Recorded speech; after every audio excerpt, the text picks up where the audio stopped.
I'm Aubree Henderson.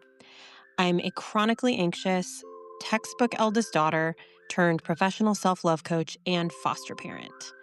So I've been giving advice since I knew how to talk.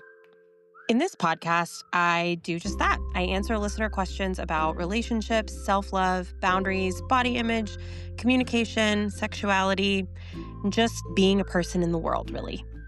You can submit your question for a future episode at aubreehenderson.com. Hey friends, welcome back to Ask Aubree. I am your host, Aubree Henderson, and I am so delighted to resurrect this podcast after a few years off and to revisit this space with new wisdom and new energy to share with you.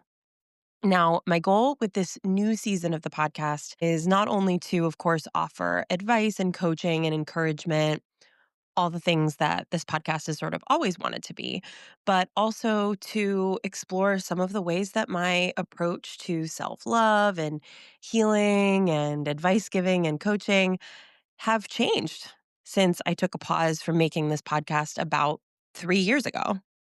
Or, since I started this podcast about 6 years ago. Things have changed in a lot of ways, a lot of good ways. And so I have a lot of things that I'm excited to do with that.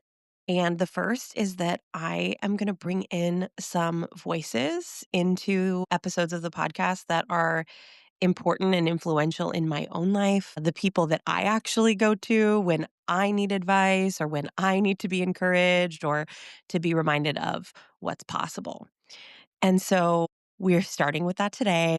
In this episode, I am joined by a very special guest, my hysterically funny, deeply wise, incredible, dear friend, Adrianna Silver. Now, Adrianna is so many things: a comedian, a coach, a facilitator, a truly fucking wonderful friend, and just an all around lovely human. I knew I wanted to bring them on the podcast because, as you will hear for yourself momentarily, they're just so thoughtful and intentional in how they support others and with how they approach self-care and personal growth and, how they think about themselves for that matter. And so, they also are just an absolute delight to be around. I couldn't possibly have access to this person and not share them with you pretty much immediately. We had so much fun in this conversation and recording this podcast, as you'll hear. And we answered a whole bunch of questions from you, from listeners that really run the gamut topic wise, from body image to getting yourself out of a funk, to setting boundaries with friends, to whether or not you and your partner should actually have a threesome. It's so great. You're definitely going to want to stick around and hear from them. But before you do, I want to encourage you to get on my email list if you're not already. I'm going to link it in the show notes. But if you're here listening, I definitely want to make sure that I can keep you in the loop about the podcast, about new episodes when they come out, but also about new projects that I'm working on. And spoiler alert, if you enjoy this particular episode, if you enjoy listening to me and Adrianna talking about these kinds of topics, then you're really going to want to be in the loop about future projects. Wink, wink, nudge, nudge. All right, babes. So without further ado, here is my conversation with Adrianna Silver. What if we just fully sat here and did a whole Did all thing? this. And then I was like, oh, I never pressed I mean, record. honestly, it would probably be really good still for me personally. It would, I don't want to speak for your experience, but I'd still probably benefit from the time together talking about all sorts of shit. I am so glad that you're here. Thank you. Me too. I'm happy to be looking at some of these questions that people have sent and exploring what thoughts they bring up for us. I'm curious first to know, how are you feeling? How are you doing? Just in general. How's it going? I am doing okay. Hmm. Um, aspiring to good. Uh-huh. And yeah, my brain is moving in 1,000 directions right now. And in the last, I would say 48 hours has centered down to maybe 20 things to Okay. focus on. More manageable. Much more manageable than the seemingly infinite prior. Sure. So that's good.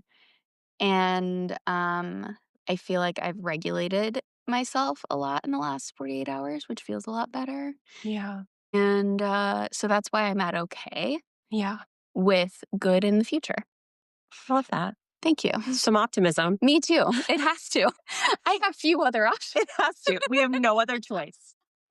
It has to get better. It Things has have to to be get better. okay because there's no other choice. A little ominous optimism. Yes, Mhm. exactly. So, I have already shared a little bit about you, about, a little bit about how we know each other, but I'm curious to know for you Mhm. 2 questions. Yes. One, what do you feel are some things that qualify you to give advice to Mhm. others? And are there any things that you feel disqualify you? So, first, I would say literal training is I'm a very functional, like structural, interestingly, like brain. So, there are so many moments in my life where I felt certain experiences or opportunities were completely out of reach Mhm. and felt this almost overwhelming sensation that if I just had the right tools, I could get there. But it was like a language. Like if I just could speak this language, I could get there. I don't even know what the language is. I don't know what I need and I don't have anyone to teach me and I don't have this and that. And it just felt like a massive deficit at all times that Mhm. was insurmountable. Mhm. And both professionally and personally, emotionally, relationships, all of that. And so I was very privileged to meet some people in my life professionally at first who are trained in everything from social work to organizational strategy to anti racism training to leadership development. And they took me under their wings collectively and brought me into this space and gave me all these tools that suddenly I was like, at least professionally at that point, everything felt possible. And still to this day, I feel remarkably unintimidated by all things professional. I feel like I can manage any of it. It's doable, it's solvable, all of that. And then personally was getting a therapist and getting the same situation. She gave me a lot of tools for all these things that I was just like, this is just life. I feel like this forever, and that's just it. There's no other option. Gaining all those tools of just expanded my worldview about what was possible for me and removed a lot of limitations, which it trained my brain to understand that what you think is a limitation today isn't actually a limitation tomorrow if you can access the right tools and things like that. So there's that. And then what disqualifies me is the astounding amount of anxiety I've experienced in the last 2 weeks that are making me question everything I just fucking said. Uh-huh. I mean, the good news is I am still here. Yes. And so having a profound extended stay in a panic and anxiety attack. Not an extended stay. Mhm. No, I'm a rewards member of multiple hotel chains, and I think I am definitely in anxiety and panic attacks. So I just got my rewards point for all that shit. Cash 'em in. Babe. King size, etc. Um, no, but I really do feel like as much as like truly, because I knew we were going to do this while I was in that, I was like, Jesus Christ, and I'm going to tell somebody anything? That's insane. But what I did do during that time was actually called you Mm. and asked for help. That is me leveraging a tool differently Yeah. than I had in the past. Yeah. Where I truly just would have like felt it all, Yep. carried it all, Yep. and to be honest, potentially backed myself into a corner that's going to be much harder to get out of in Yeah. the long run that might require more professional intervention. Totally. And it doesn't seem like a big deal, but it's a huge fucking deal. Yeah. Like asking for help for me is a real hard thing. And so, yeah, thanks to my therapist for making me realize that that is possible. And Yeah. to you for being someone that I feel secure enough with that I can be like, I am profoundly not doing well and I'm going to need some help right now. And you fully coming through and Mhm. being whatever logistical and or emotional support I needed. So Thank you as I sit here tearing up and staring at your tearing eyes. I'm not going to make eye contact just for a minute while I pull it together. I mean, and it's interesting because that when I think about that question for me, of like what qualifies me, what disqualifies me, to me, like the answers are similar and connected, right? Because I think whatever I start to think of as a disqualifier is actually what helps me understand where other people are coming from when they're struggling with something. And it doesn't mean I'm like the expert on their experience necessarily, but I can have the empathy and understanding of like, Yeah. it's shitty to be in this place. Like you said, it's hard to ask. It's also hard. I don't know if you know this. It's hard for me also to ask for help. That doesn't track for me. I don't know. Weird.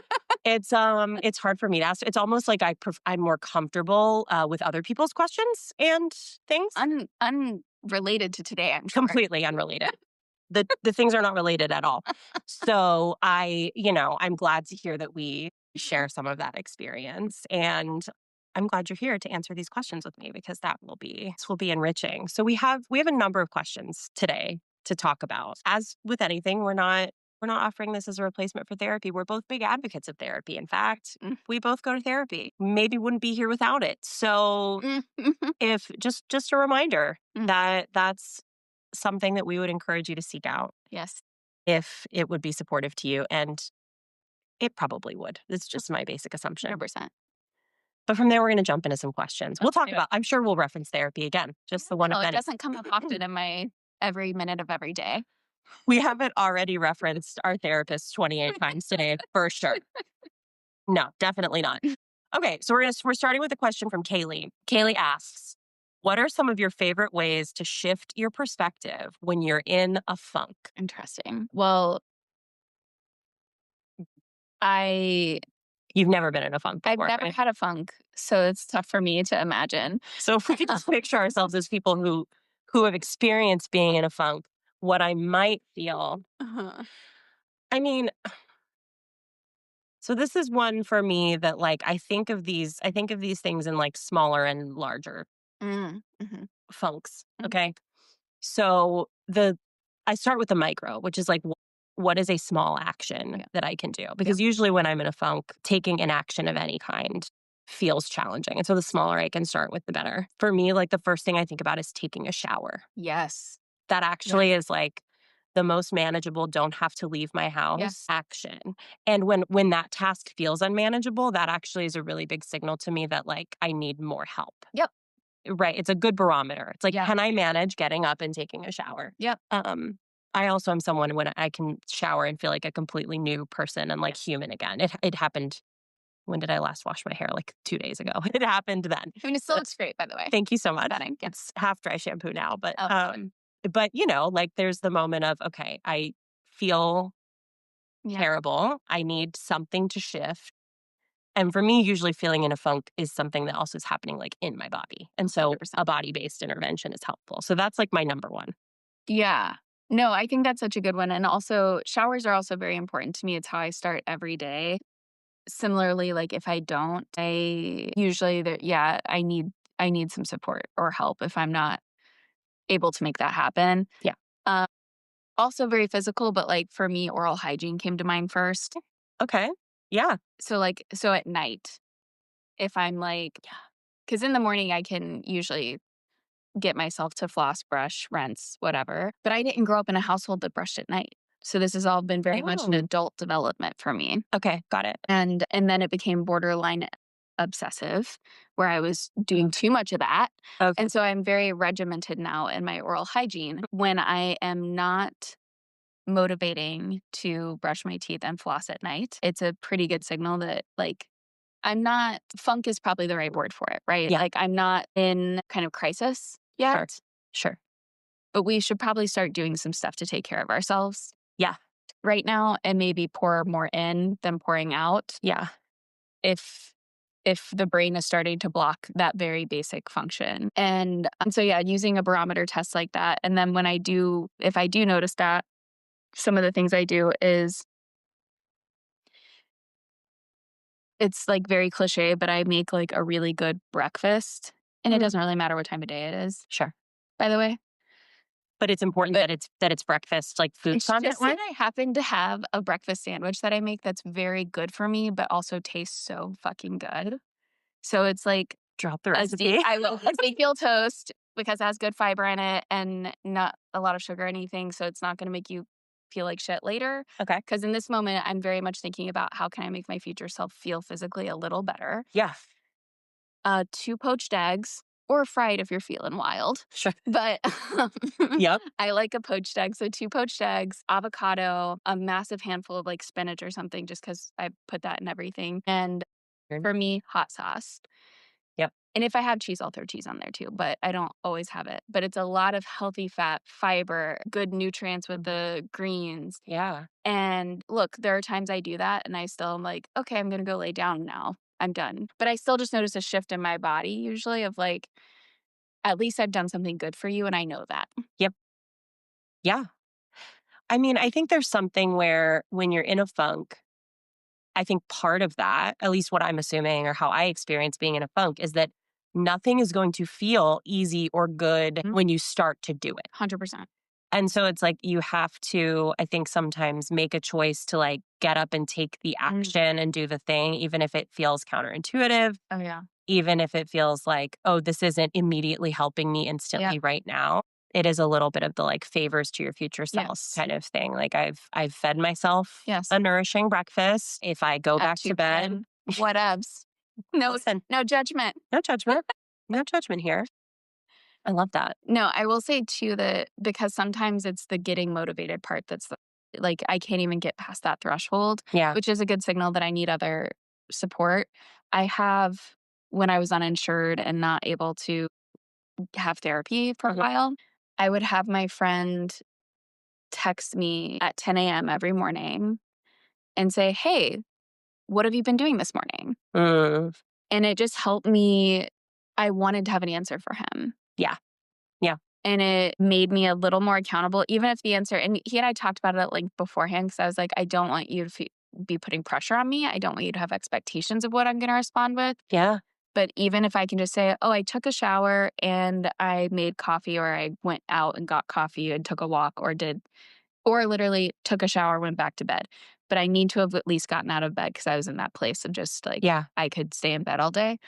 Um, and then I would have a different friend check in on me at like 3 p.m. because I was working from home at the time and all of that. So I was Yeah. like, if someone could call me or text me at 3 p.m. Yeah. And then one of my friends, we would have a phone call like every other day at least. And my instinct was to cancel every time. I was like, Yeah. nope, nope, nope. That's the funk talking. And I was like, but he and I, again, I told him that. I had a brief moment of seeing my future and I was like, help yourself out, confess to this friend that you're struggling and let them be supportive. Yeah. And so I told him, I was like, I need you to kind of like pressure me gently, basically, like challenge me out of this when we're going to have these phone calls. And sure enough, that was very helpful because at the end of those calls, I'd be like, oh my God, I think I can paint. I think I can do whatever, like go for a walk. I can do something that actually is additive in my life. Well, and so much of this, right, is like when you get in that place, at least, again, I'll speak for myself. When I get into that place that I'm in a funk, there is sort of the belief of like, I don't have it. Like, I don't have it in me to like do the things. And so some of it is like, this is where the like fake it till you make it kind of phrase comes from, which is like problematic in some ways. But I think in some situations, like you just have to start to do the thing. And that's how you prove to yourself that you can 100%. do more things. Oh, yes. So it is a lot of, long story short, trick yourself into. Or think of someone that you like, it's so funny you say that because I was facilitating at a large, to like a room of 150 people once, and someone said the fake it till you make it thing. And I was like, I actually hate that phrase and I don't use it at all. To give this person credit, she came back and was like, it actually has meant a lot to me and this is how. And I was like, you know what? I love that. All right. That's actually, I had a limited perspective on that and you just opened my eyes and I'm very grateful for that. Hers was very similar to what you're describing. And I was like, yeah, I had a very narrow perspective because of one experience with this phrase. Totally. But yeah, I think for me, sometimes, like my therapist even said once, I was describing a character from a TV show that I was like, I just feel like I'm a lot like this character who's very like structured and rigid and clearly like tight and anxious. And there's this other character that's loose and flowy and whatever. And I want to be more like that. And my therapist was like, why don't you just pretend to be like that? Yeah. And I was like, oh, I mean, yeah, I'm a performer. I can pretend. That's not a problem. I can pretend. Let's do this. Uh-huh. And then slowly it just started becoming truer and truer. Yeah. That's just who I am now. Before you know it, you're just doing the thing. Yeah. But I will say too, one thing that I think that I've trapped myself in when trying to get out of a funk is overcommitting myself to what I think is going to make me feel better. Yeah. So it's like all these things we've said are great. I am a person who has trapped myself in like, you have to do this every day. You know that that's what's going to make you feel better. And then that becomes kind of a little prison in and of itself. Yeah. And so like routines are great, but like give yourself a break also. Because also sometimes a funk is like you just truly need a break. And that might also be the solution.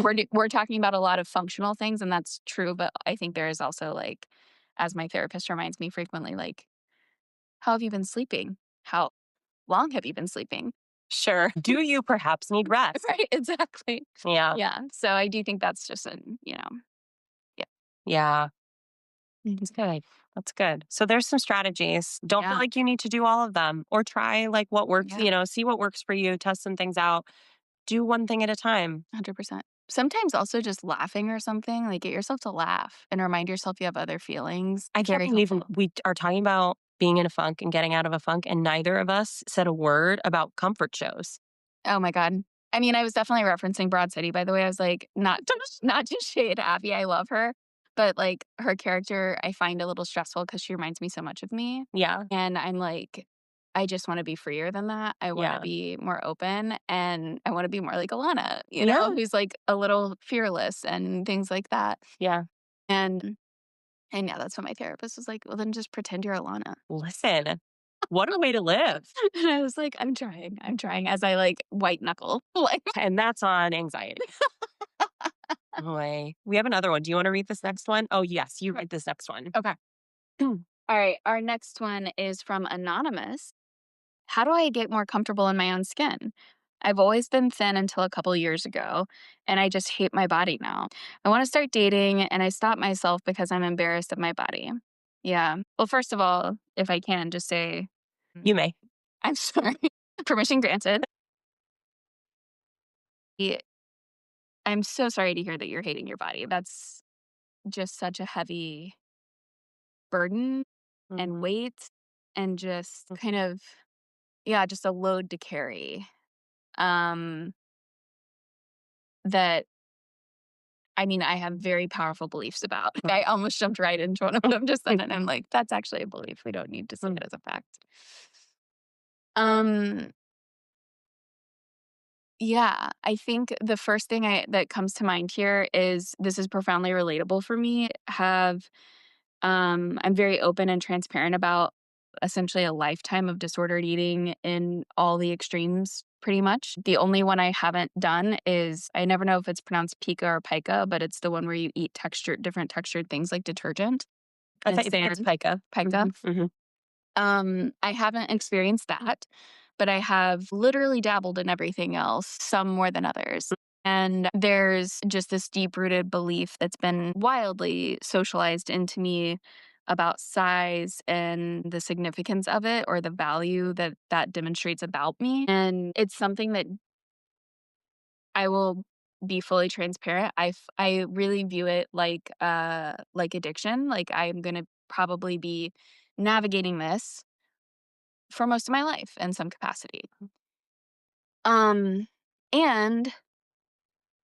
when my body size changes regularly, it gets smaller, it gets bigger, it gets more muscular, it gets less muscular. Sometimes I'm strong, sometimes I'm less strong. Physically speaking, sometimes random parts of me, like my elbow that's still not fixed, just don't work. And that's fun. Talk about a reminder of needing rest. Listen, I Googled that until the end of Google, and it was just like, rest. That is what you need to do. did you Google why doesn't my elbow work? Truly, I Googled so many things about this elbow, and it's like, you've got to stop using it. It needs to heal. Google just stops giving you any result. It's just a big one result. Rest. Anyway, I think so for me, the first one of the first just moments that really sticks with me, um, of kind of a turning point where my mind was opened to other possibilities of valuing my body or different ways of valuing it was before I'd even had therapy actually, was through Instagram.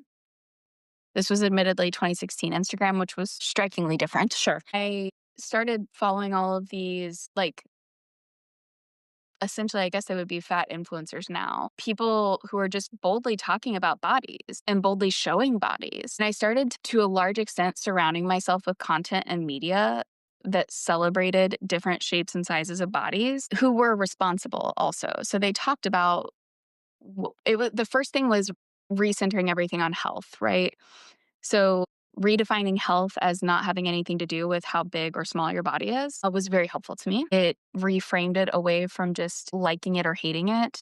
And it gave me a different North Star, was truly how do I actually feel? Learning, it was like I feel like it's maybe obvious to people now, but for me, it was a big learning that feeling fat, quote unquote, is not a feeling. Yeah. Right. And I was like, wait, it's not? And so like now, yeah, so that, and then this also feels kind of trite or something, but it is a skill that works. Is you can retrain your brain on these things. Uh-huh. You really can. And I say that because I did, and I truly didn't know that that was a thing. I didn't believe it. Even while I was doing it, I was like, "Ugh, Uh-huh. how could this work?" Fake it till you make it. Right. But I was desperate enough. Sure. That I just did it. Yep. But like literally every time I would look in the mirror and say something shitty about myself, I would consciously out loud make myself say something different. It didn't have to be love oriented. Yeah. It could be a neutral statement. Yep. And I still use this tool constantly. If I'm walking around in the world, I'm like, damn, it's crazy that my legs do this. If really, I mean, I joked about my elbow, but my elbow's not doing great and hasn't for like 3 months. But I'm truly like, I should be slowing down. Because at the time, if you remember, I was going to the gym a lot every day. As someone who has had a history of over exercising, Yeah. not a great coping mechanism. Mm. And so I even was grateful for that. I was like, thanks for reminding me, body, that like this is actually not good for me. Like I have to find a different way to be physically active that's like balanced. So I don't know. I think I know it's cliche to say about a positive body talk, but if you really just do it, it does slowly change over time. And surrounding yourself by different people. I mean, it's hard right now because the Ozempic thing is real. And anyone who is in this struggle is feeling it right now, I think. There's tons of articles about it in The Guardian and stuff. It's a thing. I don't know. What do you think? Yeah. I mean, That was also crazy long, but this is so deeply in my like, I'm like, I think about this every day, all day. It's almost like I specifically wanted you to answer the questions with me. I can't imagine. So interesting. Um, yeah, I mean, a lot of what you shared is also true for me. I think the like being intentional about the media you're consuming is really important, and I think we don't think about it. I think we think a lot about like diet in terms of like what you're literally eating and consuming, and we don't put nearly as much consideration to like what your brain is consuming, what you're watching, who you're spending time around, how they're talking about themselves. I mean, we were just talking about this earlier. Like, it matters, like paying attention to the type of, like who you're following on social media, if you have it, like what kind of messages you're hearing and internalizing all the time. And especially if you're, like me and you're rotting your brain with like short form video, what is it that you're seeing? Like, what are you programming into yourself? Because like, and you, that can go in different directions. You can make intentional choices to make that more positive, which doesn't, none of this is a quick fix. That's the unfortunate thing. There is no, with most things, snap your fingers and kind of like change it overnight. Those shifts can be big if you start to, 100%. be mindful about what the messages are that you're getting and controlling the ones that you can. And believing yourself. Like, if you start liking your body, regardless of its shape or size, you're right. And you have to believe that. And that can be very difficult. It can be Yeah. really difficult to just believe that's true. One other like practical tip, because I hear you saying that the dating people feels like a barrier right now because of feeling embarrassed about your body. I mean, it's so profoundly cliche, but the first thing about being with anyone is obviously liking yourself first. And that goes with your body or anything else. If you're self conscious about your intelligence or your hair or whatever thing, that's what's going to come through. Yep. And you might even subconsciously pick people that are going to validate that insecurity. I know I have, right? Like I fully have. But on a practical note, I will say also,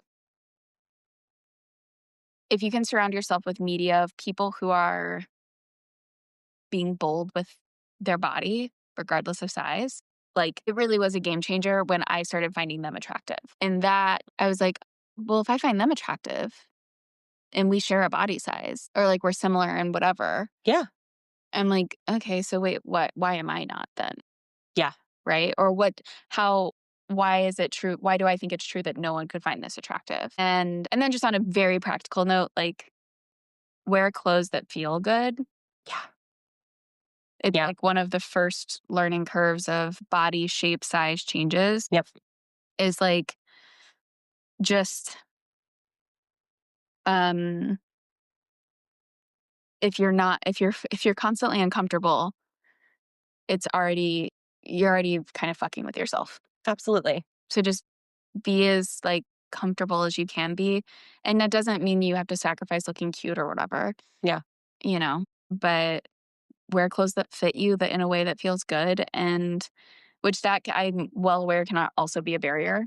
Sure. As someone who's literally currently growing out of my clothes, I've definitely been thinking about that. And there's definitely a subconscious block of like, well, I can't go get bigger clothes. It's like, yeah, or you can. Sure. You can. You can do that. You could. Maybe we just do that. Well, something that for me has been an interesting shift, I'm curious what you think about this, is like there was a moment for me, and I think this came from like a TikTok, probably. Okay. So like, and this is one, social media is a great place if you are looking for one to find like people who look like you, who you'd like to like have one to be able to look at people and say, oh, they are attractive or I love their style or whatever that is like affirming. But also there's something that shifted for me when I stopped trying to dress myself to like look smaller. Yes. Yes. Or like dressing myself to look smaller, or like thinking that something like looking for style inspiration from people with like much smaller and differently shaped bodies than mine. Yeah. And so like I was shocked when nothing ever looked the same on my body, which I haven't been anybody's standard of like what anyone would ever call thin since I was 13. So like nothing that looked good on a thinner body was going to look the same on. Sometimes it translates sort of, but like my body looks different. So like different things are going to, so then it's helpful to me to then seek out, okay, where can I find somebody who has, and like if you are somebody who uses TikTok or Instagram or whatever, or even not, you can look up like size, whatever, style inspiration, go to Pinterest. Like, oh my God. And you can be like, oh, look, I can dress in a way that would feel cute to me. Yeah. And eat that. Like, they'll also it's recommend accessible. like brands and stuff that have different sizes of models. So on some of the websites for some of the, like if you start down that path of looking into social media and stuff, a lot of those people will share brands and things that they source their clothes from. And when you go to their website, often they'll have multiple models showing the same piece of clothing in different sizes. I love when places do that. Like. I love it. And love it. There is something that's like, I think for me, I still have to like, there was definitely a time when I found a couple places that did that. And I was like, oh no, I want the person who's bigger to look just like the smaller person in those clothes. Absolutely. So where is the bra that has no fat on the back? Yeah. Where is that at? Yeah. Where are the shorts that aren't going to like cut into my stomach? Yes. Or like make me look like I have a belly. Yeah, exactly. Which I just have. I have a fucking belly. That's just what is on my body. No shorts, yeah. no high-waisted It's shorts like are gonna make me look like I don't have that. 100%. Mhm, And like mhm. the other thing I will say at the very end of this is that I do think that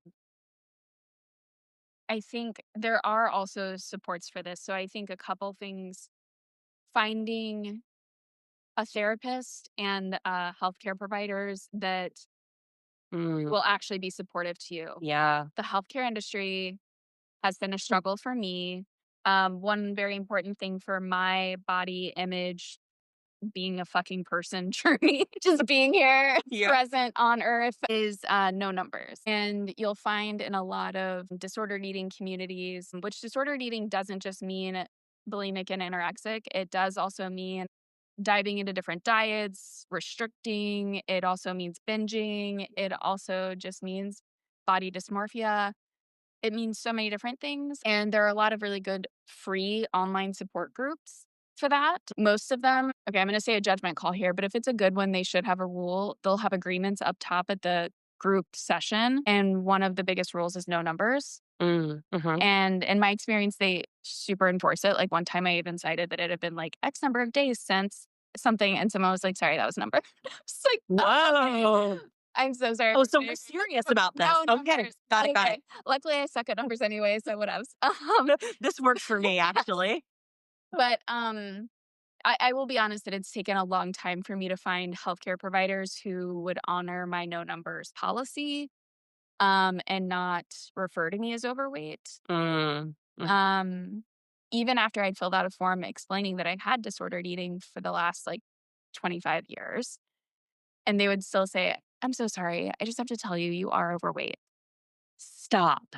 Oh, I went to a doctor because I couldn't stop throwing up and I thought I was ill. I didn't realize it was a psychological, like, panic disorder thing. Fun fact. Yay, there's so much.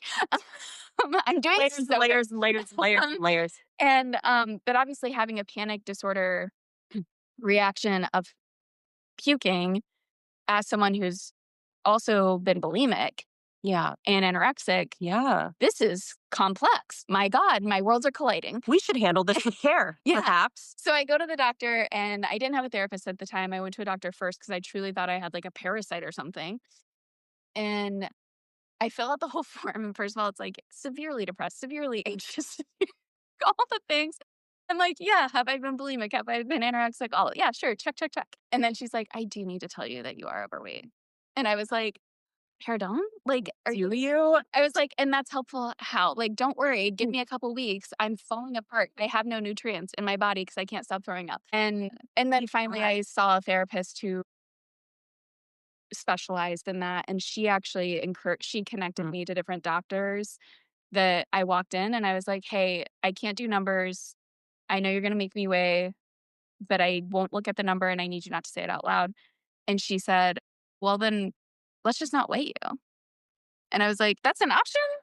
And she was like, yeah, if weighing you does more harm to your health, then we don't want that. Oh my God, that doctor cared about you as a person. Isn't that wild? It was so wild. What a concept. I know. She was incredible. Also, I love that doctor. She's great. She left that practice, but she was the best. So anyway, I say all that to say there's online support groups. You can talk to your therapist. I educated my therapist on, because when I first started with her, she asked what my ideal weight was. And I was like, oh, I don't have that. I have ideal health. And these are the indicators of that ideal health. None of them are a number. Love that. Including sizes, including weight, including, which is literally, by the way, just the mass. I don't understand. I'm like, it's all fucked. So just trust that you know what you want your health to feel like. Find comfort and find people who encourage and support that. Because, yeah, it's a tough one. The world is difficult with this. And with the dating piece, and we'll talk. We'll continue to talk Mhm. about dating. And I say this as somebody who hasn't dated in a decade. So to do with this what you will. I mean, However, if somebody is going to be shitty about the size of your body, I promise you do not want to date that person. or do anything other than like even if they're not shitty, if they're a person that you can't be transparent with. Yep. Like I have done that where I'm like, I need you to know. I feel very vulnerable and self-conscious right now.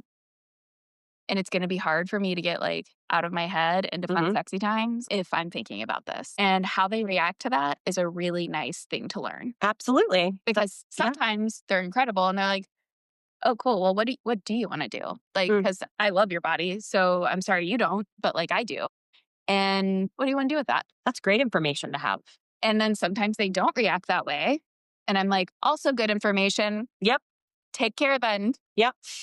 My clients know this about me. So if any of my clients are listening, I love you. And also, you know this about me. But that is often, that's like a refrain of mine in coaching is like, what if they say blah, blah, blah? Well, that's information. I love getting more information. It's information. That's data for you. Yes. We love it. Collect it. You gotta.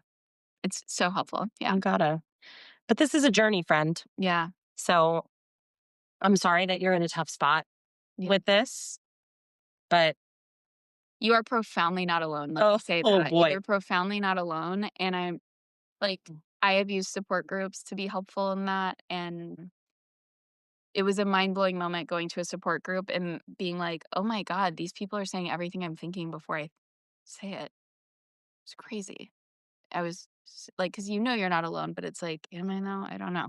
Yeah. Going into a room where people are like, here's exactly what we're all feeling and thinking. And I was like, oh my God. Wait, are you saying that talking to people who understand you and like see you for who you are? I would never claim that. So first of all, I would never say that. Yes, of course. Oh my God. No, amazing. Okay. We're going to move to the next question. Also anonymous. Probably not the same person, but who knows? How do I love my friend who is making all the wrong choices? Parenthetical. Infidelity. Her husband knows. End parentheses. And continues to do things that damage her mental health completely willingly. She has 3 kids and feels stuck in a marriage she doesn't want to be in.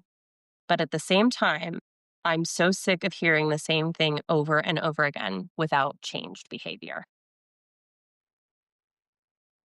This is really hard. I mean, I think this gets at I want to like work backwards a little bit because there's something here about a very real tension in relationship with anyone, which is that when you're close with someone, they're going to share about the shit that they're wrestling with. And when they're not taking action on it and you feel that they should be, that's going to be frustrating. Why are you looking at me? Well, I actually brought you here because we need to have a conversation. No, but God, that's hilarious. This is hard. This is hard. 100%. And I've experienced this. Yeah. I can venture a guess that you may have as well. Never. Never. Yeah, of course. And it's really hard. And I think there's something there where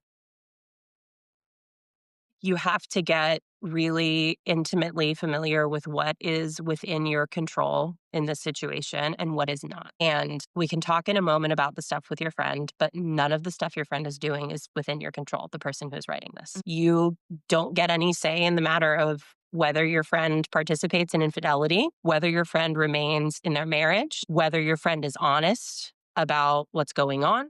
Yeah. None of it. Yeah.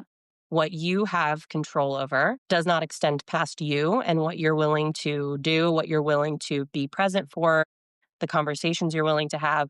So the control you have here is really only limited to what kind of support you're willing to give to your friend or what kind of space you're willing to hold. And I'm hearing frustration, which is hard because that can turn into what? Resentment. I've never resented anyone or anything in my entire life. It's so unfamiliar to me. For me, as the host of this podcast, I am perfect in all of my relationships and always have been. How much sarcasm we're hitting everyone with today. It is like a lot of heavy sarcasm. But, I think understanding that is important here. And that doesn't mean, hi, Angel. That doesn't mean that you can't feel frustrated about this.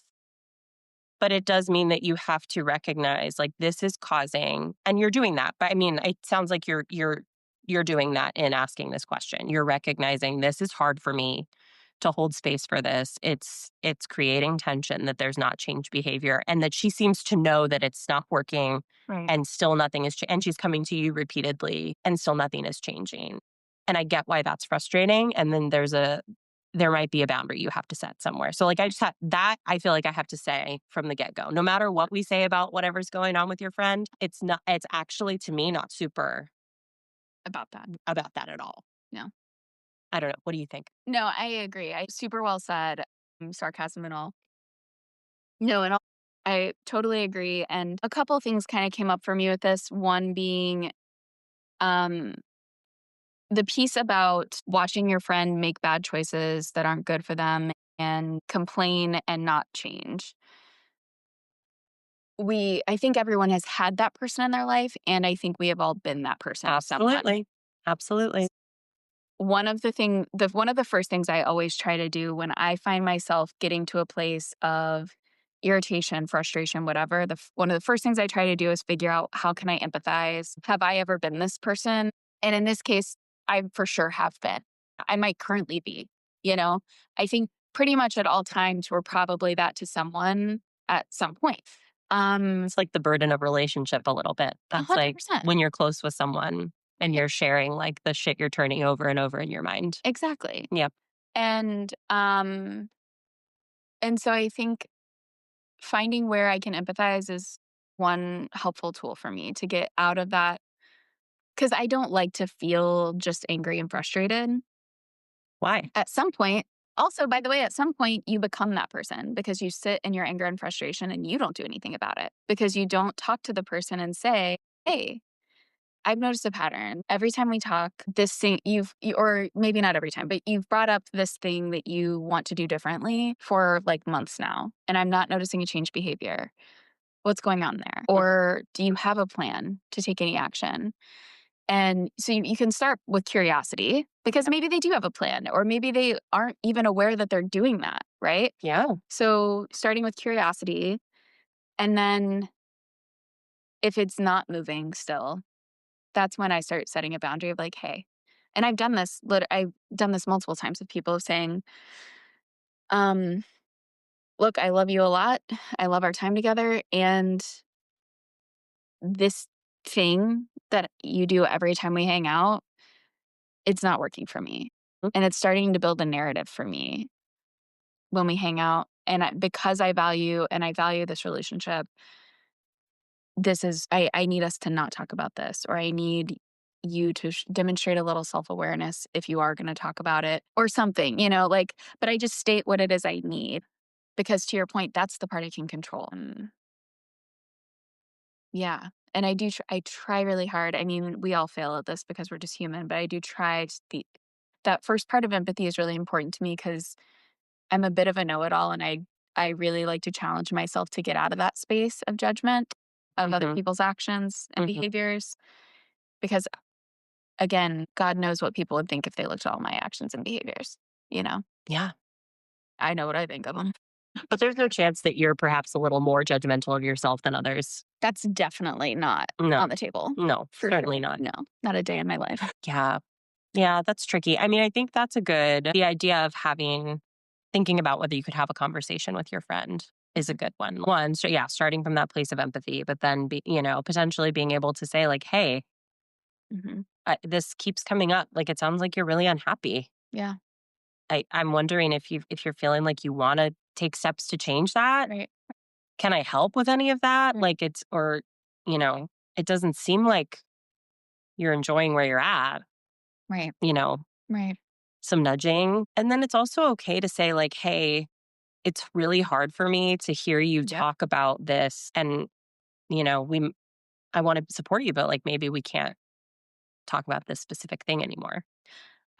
Yeah, 100%. I have a friend that I had to, I mean, so I had a friend who was, all of our conversations literally for over a year turned into one topic about their experience. Mm. To the point that, in all transparency, they weren't being a very good friend to me. Mm.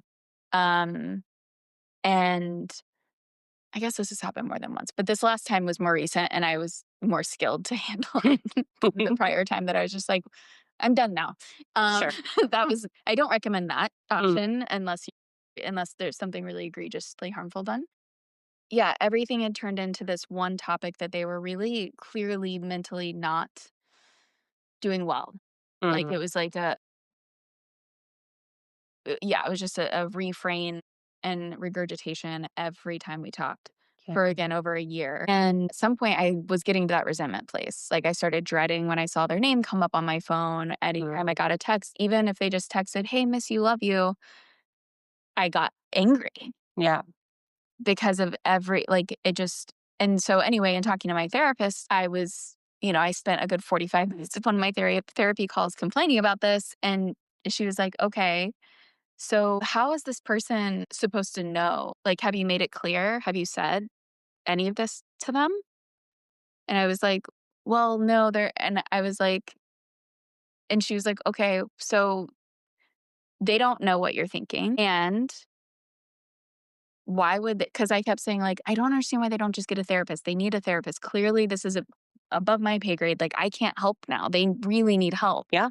And I was like, I keep telling them to get a therapist. And my therapist said, "Okay, great. But every time you answer the phone and have a 2-hour conversation about it again, are you helping them get a therapist?" Yep. And I was like, "Oh, good point. Good point." Yep. Yeah. And so I really had to, I put up some real boundaries, and it turned into whenever that person would text me and say, like, "Oh, it's been a hard day, this, and this." And it was always, again, the same refrain, the same topic. I would just say, "That sounds really hard. Have you been able to schedule a therapy appointment to talk about it?" Yeah. And everything got reframed to that. Mm. And slowly but surely, I've come out of this place of resentment where I'm like, Mm. it's not perfect yet, to be honest, but I'm like, I know I love this person long term. I'm not throwing them away. That Yeah. relationship's not going away, but we're in a rebuilding place from my perspective Yeah. because I'm able to put those boundaries up. Yeah. Yeah. I love that. Well, and it makes me think. I was having a conversation with someone recently who was asking me for advice about, and this was like a person that I know, not a person who sent me an anonymous question, but, who was asking for advice about, like, what do you think I should do with this other person who I think is thinking this, and this? And so much of the time, I'm just like, you just got to talk Yeah. to the person. Yep. Like, you have to tell the Yep. person the things that you're thinking. Like, you have to take the things that are in your brain and say them out loud Yeah. to get information that's inside of another person's brain to come out of their mouth. And it's like, it is that simple and also that hard. 100%. I know I keep talking about tools, but my comfort with conflict with most people in my life. um, there's a little post-it on my wall there that says there's a few that I'm not quite comfortable with conflict. But truly with like 99% of people in my life at this point, I just don't mind. I'm like, Yeah. I would rather go into it than avoid it. Yep. Which is you practice that. I've practiced it a lot. You get comfortable with that. Yeah. And I have some tools that I've practiced. So if your brain works like mine, which is constantly literally visualizing a toolbox in like, wait, but do I have pliers? Do I have a screwdriver? Do I have a drill? Do I have all like, Mm-hmm. I literally think of it that way with all human relationships. I specify human because my cat and I have no problems. And Simone are going, great. Yeah. No conflict whatsoever because she just tells you what to do and you just do it, right? Well, it works for us. It works for us, and I don't need that judgmental tone. I'm sorry, I don't have another tone. So, But I would say this another time, Google can be very helpful. There are a lot of really great free resources at this point online to structure a conversation from curiosity and empathy and all of that good stuff. So give yourself some help there. And again, keep saying a therapist or a coach or something. I mean, I think in this case, a coach would be great actually for that. yeah. To just help you like get a little unstuck is the language I like to use for myself. Is like, you're just stuck here. Mm-hmm. So what does it take to get unstuck? Yeah. Yeah. I'm sorry you're dealing with that. Yeah.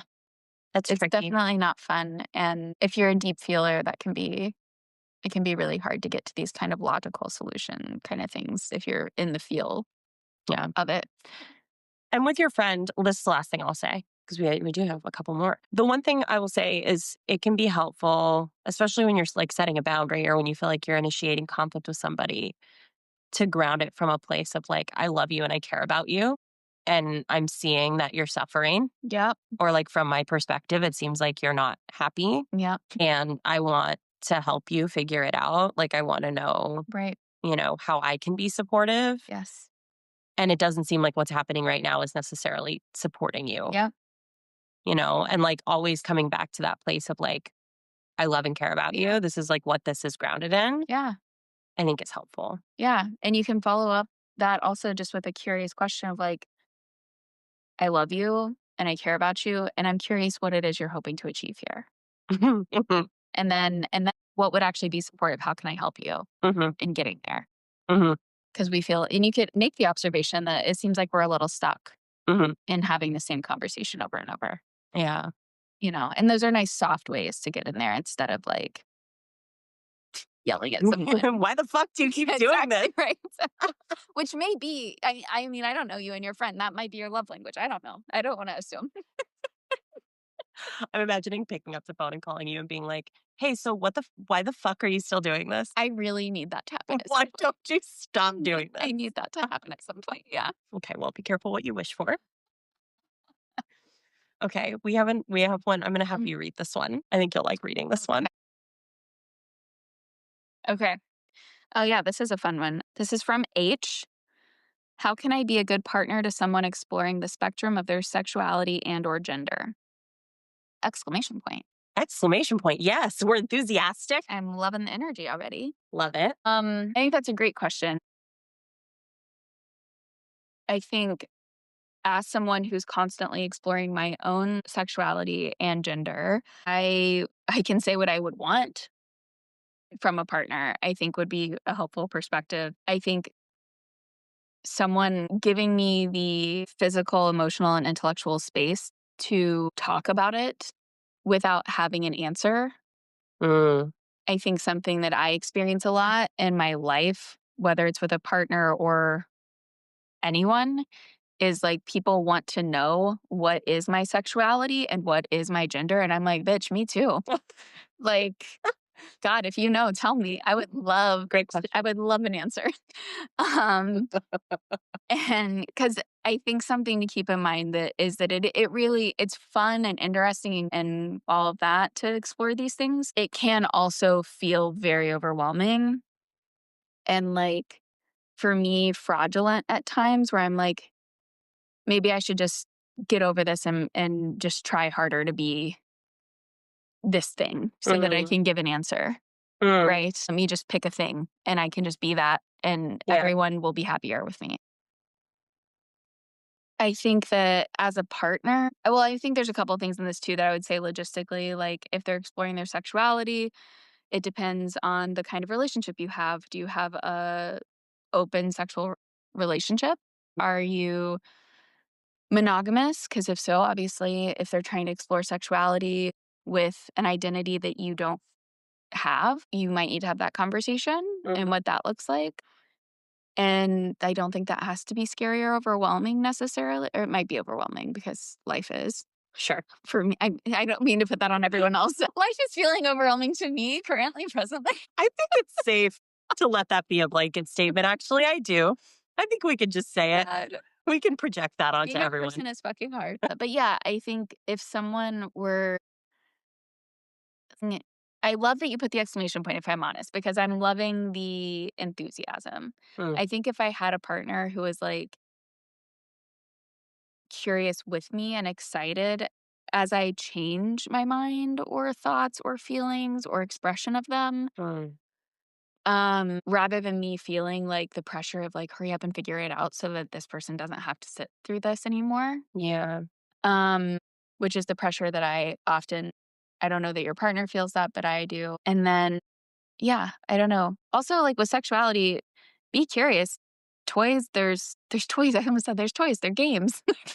There are. Like, I mean, I don't know what everyone's situation is in this relationship, and I actually don't even know if it's a two-party system.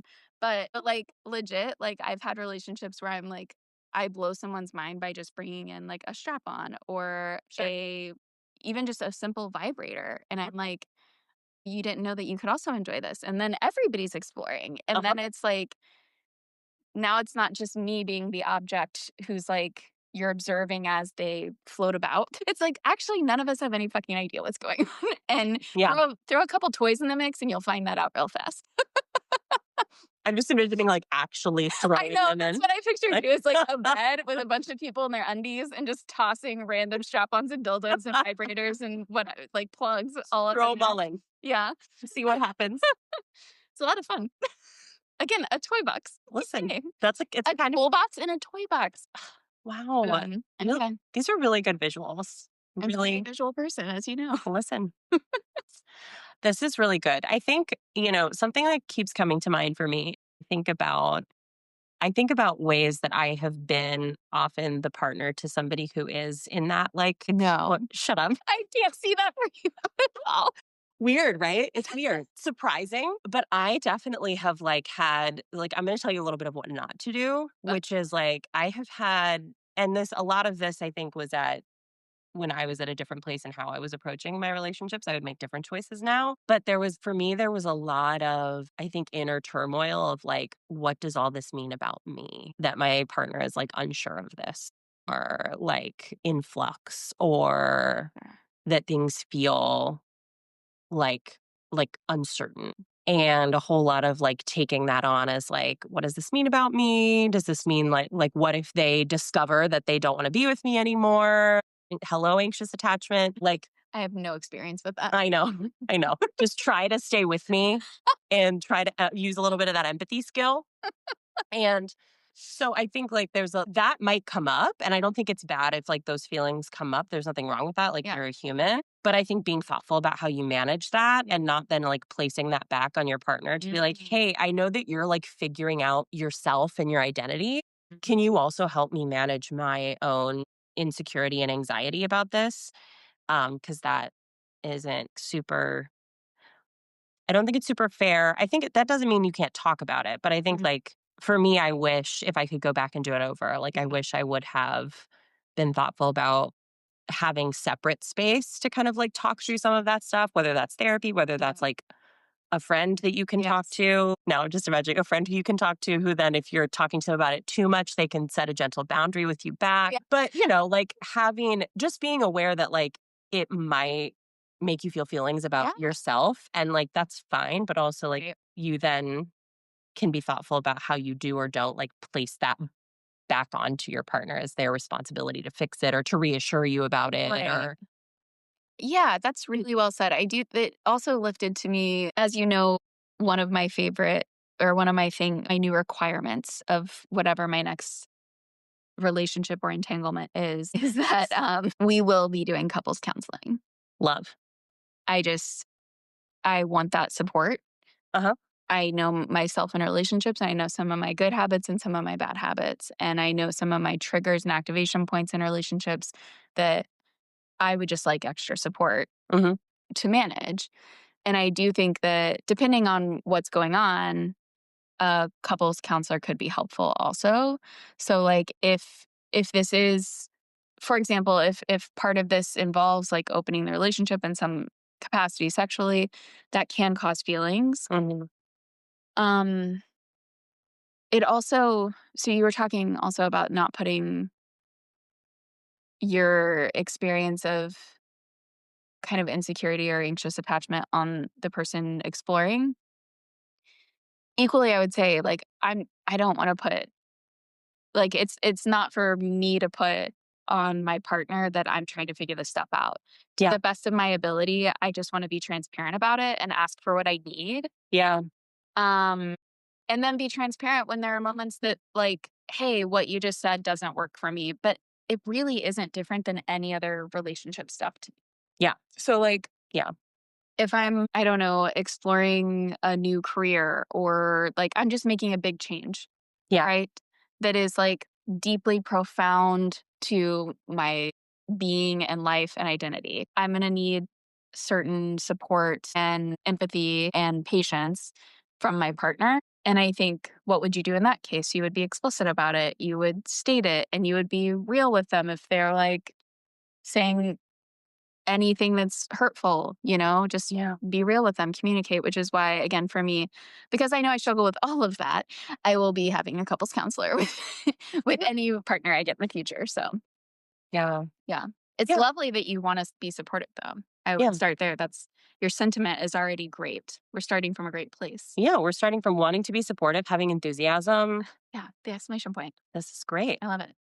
And I think too, like being open to like exploring it's exploring things together. So like that's some of what is also I think can be like a fun thing about being with somebody who is like in that space of figuring it out or like learning about themselves is like there's also an opportunity there for you to like expand your own view of yourself. Two of my past partners, while I was in the midst of my exploration, after we broke up, both these people came out. Sure. And one of them had explicitly said that they couldn't imagine that while we were dating. And then fast forward like 3 years after, and they fully come out and everything. I mean, like, I think, again, we're all kind of, the world is opening in a different way for us. I think for people who truly didn't see this as possible for their identity to be known or flourish. And that's great. And, it just means more conversations. That's right. But also more play and fun. That's right. More games. Yeah, more games. Yes, and toys. We love it. Games and toys. Games of throwing toys. Speaking of fun and games, this last question is this is a natural progression. I'm gonna tell you who it's from last because it fits into the whole thing. How possible is a threesome in a long-term monogamous relationship? It's been a long-time fantasy of ours, but we're cautious because there's no way to know exactly how you'll feel about it until you're in it. And one fun night is not worth destroying a relationship. How would you suggest going about trying a threesome? Or would you suggest just keeping it a fantasy? And this question comes from someone who calls themselves Try Curious. That's adorable. Cute. Also a little bit of like a dual, like a double, what's it called? What's that called when it sounds like it could be two different things? It's spelled TRI, curious, but I also hear it as TRY. Yep. Oh, 100%. There's a name for that phenomenon. Yeah, there's a word. Yeah. We're going to think about it and it's going to come up in like 3 minutes. I mean, there's the double entendre, but that's a little more like joke oriented, I think. Sure. Yeah. But I think that's what I was thinking. Yeah. Whatever. Gotcha. Yeah. It's that. Okay. It's that. Okay, great. So what do you think about this? So a couple things. I would say I've been in multiple types of relationships. And one thing that I always like to specify, and I know it's so cliche and everything, but like, for example, the thing that sticks out is the one night of fun is not worth ruining a relationship. If one night of fun can ruin your relationship, we've already got other things probably to talk about. Ooh, And so I agree in being prepared. The thing that really I find curious in there, though, is like, should this stay a fantasy? I think that's the real question. Yeah. Is the fantasy more fun? That's a good question. Because the other thing is that, like, the threesome's also just going to be real. So I think this is coming from a language of like the heaviness and all of that. But it's also just going to be bodies just bumping into each other. And there's going to be some awkward and like the sex isn't going to be like porn threesome. Sure. Unless you're doing DIY porn. And sometimes those are more real of what goes on. Sure. The person, if you decide to do a threesome, the person in real life is just going to be a flawed human also. Right. Who also has feelings. Right. And as a previously identified quote unquote unicorn by the online dating community. Ew. Oh, yes. And when I was younger, taking that bait a couple times. Wait, say what that means though. In case sorry. Yeah. know what it A means. Unicorn basically means that because my sexuality is open to all, like I identify as pansexual. Basically, I'm a unicorn in the sense that I can sleep with anyone. And so real talk, dominantly hetero couples who are looking to explore are looking for often a femme presenting person who is open to sleeping with male and femme identifying people. I fit that bill. And so I got many a request and I learned a lot about myself in that. I think the media does a terrible job depicting this. They always depict the third as just being a person who doesn't have feelings and is purely just like super amorously driven and just wants sex constantly. Mm-hmm. And that may be true. Even those people have feelings. Yep. Yep. And even those people Still are people. flawed. Still people with feelings. I go back to I think that the fantasy thing is important here. Like, I think that's a real question to ask yourself. Do you want it to be a fantasy? I also do think, again, I'm going to say it, couples counseling. Talk to a therapist and see, like, what would it take? What would we want to make sure we have in place before we make that fantasy real? Because more than like ruining the relationship, the fantasy will change after Yep. you've made it real. Yeah. And there's like no takesies backsies here. That's right. Like, once you've done it. Can't put that toothpaste back in the tube. That's right. Can't unring that bell. I literally just thought you can't put that fart back in. And I don't know why that is what came to my mind. What is wrong with me? Oh my God. At least I'm in my body, I guess. That's a good point, though. It's like and that is something about fantasy. Like, part of it is that it's not like, and some of what makes it potent is that it hasn't happened. Exactly. That's right. And often, fantasies are things that they are exciting because they haven't. That's exactly right. Or can't, or you like wouldn't cross that boundary in real life. That's right. And it's also fine to let something live there. Like you're saying, it's fine to just be like, this is a fantasy and it's exciting for that reason. I think I'm just like looking at the wording of this. And something that sticks out to me is we're cautious because there's no way to know exactly how you'll feel about it until you're in it. And like, there's something here about trust and about like, it's like you said, like is one night of fun worth destroying a relationship versus like, is your relationship such that one night of fun could destroy it? Exactly. Like, that might be something to like think about and consider. But I also think like you don't know how it's going to feel until you do it, which doesn't mean you have to find out. Right. But yeah, there's a little bit of going into it that's like, we don't know what this is going to be like. If you do decide that you want to do that, there's like a level of trust you have to be able to have 100% with your partner, and then also with whoever this person is who's going to join in. There's also like, there become a lot of logistical questions about it, which by the way, might make it less sexy and fun. That's exactly right. P.S. Agreements are very important though. Yeah. I mean, for all things like this, yeah. But then, just having a relationship agreements are important. Can you read the line about feelings again, of what we're going to feel? There's no way to know. We're cautious because there's no way to know exactly how you'll feel about it until you're in it. So I think that how we're going to feel about it, feel about what?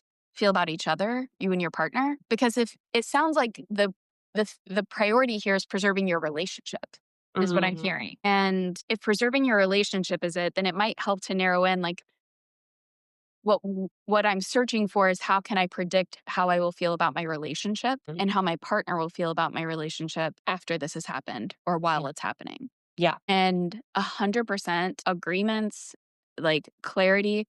I mean, I will be real. Like, I went on a date with a couple once and we met up at a bar to talk about it first. And within literally 3 lines, the couple had disagreed on something, specifically about whether it was a one-time thing or a multi-time thing. And I thought, oh, Jesus, y'all didn't figure that out before you came to a bar to meet me? The unicorn? Here I am. The unicorn is here and you don't have your shit together? Really? I did though. I was like, oh, that sounds like something you guys need to figure out. Yeah. And I ultimately turned them down because I was like, oh, I'm not getting into this. Wise. And so I think, yet again, I would say, like, I think one question is about the fantasy thing. And like, again, maybe you just want this to be a fantasy as a couple. It is complicated because there's 2 of you to consider. Sure. And figuring out how you square that circle. But it sounds like that we're referring to is actually your relationship. How do you want to feel about your partner and your relationship with them, and vice versa. If you have a threesome, also, is it a one-time thing? Are you trying to have a third that you can regularly just have sex with? Or do you want to go on dates with them? Do you want to go on a date? If you do it once, do you want to date? Do you want to talk to them? Do you want to build emotional rapport? Because again, I will remind you, we are people. And some of us are talkers no matter what. Can you imagine? These people thought they were going to just fuck me and not talk. And I was like, oh, I'm a big talker. They had another thing coming. Sure did. I also had no sense that I would turn them down. I was like, LOL, bitch. I'm not getting in your shitty relationship stuff. No, I can't do that. No. Well, and it's like, I mean, so it's interesting because for me, like from my personal experience of this, my only experience of threesomes is actually in thruples. I've not ever been like a third entering into an existing dynamic. I've also never been in an existing monogamous dynamic that brought in, it's only ever been, that's not entirely true. It's either been like a throuple scenario where there was like an established romantic relationship dynamic that turned sexual with 3 people. Okay. Which also complicated a different way. Or it was like non-monogamy where there's like multiple people dating the same person. And then it was like, oh, let's all play together. Yeah. Kind of vibe. So, but any of those scenarios require a lot of like intentionality and communicating, which I think for a lot of people, again, like what I was saying before, it's not to say that it's a bad thing to communicate or like to discourage it, but like it can be a very like unsexy part of it. That might put the fantasy out for you a little bit. But that's also, which is information. Exactly. It's good data because if there is no bad data, basically. No. So like you'll learn that about yourself. If that takes you out, let me tell you the awkwardness of like who's touching who when and who's looking at who when is definitely going to burn out the thing. And like, I mean, just think about like every one-on-one sex session you've had. Awkward things happen during sex. It just does. Awkward things happen in life with people. And you're doing it naked, and that makes it even more awkward. And it's not like porn, and it's not like movies. It's not. It isn't. It just isn't. There was a show that demonstrated a straight couple exploring and getting a third, and they were all it was literally I was living in Chicago and it was filmed there, and I was like, I'm so activated by this. That could have been me. And they showed the third just truly being like a fun party girl. And and then the couple, they sleep together, all 3 of them. The third leaves, and the couple's like happier than ever with each other. And the third is then seen just at home, happy as a camper, just swiping through Tinder. And I was like, God. Oh boy. No, I will say this. We are much like with other things, we are also in a world that has more resources on this stuff. So like there's a lot of books and things about this now that just help navigate any non-monogamy that people want to explore. And I'm sure there's podcasts about it too. I just don't know it. But like, I think like the queer community has a lot of non-monogamy. So it's like actually majority of my adult relationships haven't been fully monogamous. And so I don't inherently find it more complicated. The trust thing is very real, and you will learn about yourself and your partner. I also will say, I think we're destroying a relationship like that's powerful language. Yeah, big time. And I do think there's something there to explore and maybe talk to your partner about like, what if this goes, quote, wrong? I'm doing air quotes, which you're listening to, so you can't see them. But like, what would it look like for it to like go badly? And how would that play out? Like, or what would it look like for it to go well? Right. What is the fantasy actually? Yeah. Maybe that's another question, right? What actually is the fantasy that we have here? Yeah. And in that fantasy, what is the feeling you're having? Yeah. And what is the thing you're experiencing, seeing, like maybe doing a little visualization exercise. Oh, that could be fun. Of the positive. Yeah. And then you can do the like consequential awkward one. This is how you can tell that I'm in therapy for OCD is because I'm like, let's picture the worst case scenario in great detail and show our bodies that emotionally we could survive that and get through it and figure it out. You can tell I'm in therapy for extreme anxiety, where my therapist is like, we're not going to do worst case scenario every time. We're not going to do that. You're living in a world of worst case scenarios. So our friendship is probably really healthy for you then. I bet your therapist would be really happy that you're spending so much time with me. She actually is. I think she doesn't know fully about you, and you don't come up in every session. Of course. She's obsessed with you. Big Love, fan. love. Oh my God. Tell her I love her too. Yeah. But yeah, all that, like, you got to talk about it more. Yeah. It sounds like there's a little more exploration of like, what would it mean for it to go well? What would it mean for it to not go well? Yes. Is this something that could be actualized? Do we think we could withstand, like, if it was really awkward or if it didn't go well? Right. And also remember Or if that, you do catch feelings. Like, I think that's the biggest root that people are afraid of dominantly in monogamous relationships is what happens if one of us catches feelings for someone else. yeah. And what if, Or what if I feel jealous watching you with someone else or whatever? and like, what if they want to do it again and I don't? What if, like, again, the couple that I met with when they were like, one of them was like, this is a one-time thing. And the other one was like, I don't know. I mean, I could see dating you. And it's like, oh boy. Ooh. See? And so, because the other thing, again, I'm a person. So I think both had probably agreed to the one-time thing. Totally. And then I was just so damn charming. Absolutely. I mean, come on, obviously. Ridiculous. And I mean, I did look particularly adorable that night. I do remember that outfit pretty clearly. But but yeah, I think like really like if you can't have the conversations about those things, then I would say you're much like a kid with sex in general, right? Yeah. If we can't have this conversation, we're probably not ready We to might not be ready take to the be consequences doing it. Yeah. of what could happen. So if you and your partner aren't yet at or if you are, hopefully you are, like go there. Yeah. Just go there. Yep. Be like, hey, so if we are going to make this real, like let's play out some stuff. Because also, like as with most things in life, odds are you're not going to get your dream state and you're not going to get the disaster state. Exactly. It's going to going be to somewhere in be the middle. some gray thing in the middle. Yeah. And sometimes that's even harder because it doesn't give you a clean yes or no. Yep. And how are you going to handle nuance? Which, by the way, maybe point to areas in your relationship where you already do deal with nuance well. Yeah. And what are the tools you lean on there? Exactly. Exactly. And if all of that feels like it's hard to have the conversations about it, or you don't want to have the conversations about it, or having the conversations feels like, oh, this isn't fun anymore. Right. That's a great indicator that maybe this remains a fantasy Exactly. for you. Love it. You might have really wanted a yes or no to this. Oh boy. Wrong people. You picked the wrong ones. But I do hope this was helpful. Yeah. It was for me. I feel like I learned a lot. I feel like that's what it was for. I mean, I'm going to be honest with you. After talking through all of these with you, I feel better. I feel much better. And I feel like all my questions are answered. I'm good to go. And what a delight. Thank you for doing this. Thank you. This was wonderful. And I think we'll do it again. Yes. Love it. Thanks for listening to Ask Aubree. If you like what you heard, please make sure to subscribe to Ask Aubree from your favorite podcast app. And if you would like to submit a question, you can go ahead and do that at aubreehenderson.com.